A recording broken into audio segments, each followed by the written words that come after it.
Samþætt sérfræði mat. Nýtt heildrænt mat á getu einstaklings til virkni á vinnumarkaði verður tekið upp. Matið byggir á hugmyndafræði ICF, alþjóðlegu flokkunarkerfi sem Alþjóða heilbrigðismálastofnunin gefur út og viðheldur. Að ræða einstaklingsbundið mat á færni, fötlun og heilsu einstaklings í samspili við umhverfi og aðstæður.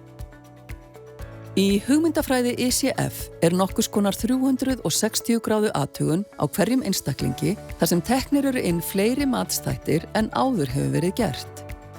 Í fyrsta lagi læknisfræðilegt mat þar sem heilsufar einstaklings skoðað, til dæmis röskun, sjúkdómar eða fötlun. Þetta það læknisfræðilega mat sem notað hefur verið hingað til.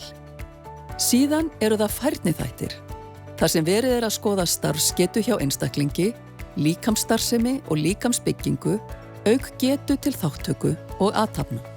Að auki einstaklingurinn metinn heildrænt út frá færni hans og samspili við aðstæður, þar sem umhverfisþættir og einstaklingsbundnir þættir skoðaðir.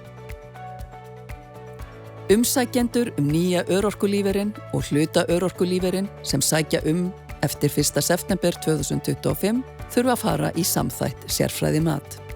Endurhæfing eða viðurkennd meðferð sem hefur það að markmiði að stuðla að aukinni færni til atvinnuþátttöku að fullu eða að hluta þarf að vera fullreynd. Hægt verður að víkja frá skilyrði samþætt sérfræði mat ef það talið óþarft. Nýtt örorku- og endurhæfingakerfi tekur gildi 1. september á þessu ári.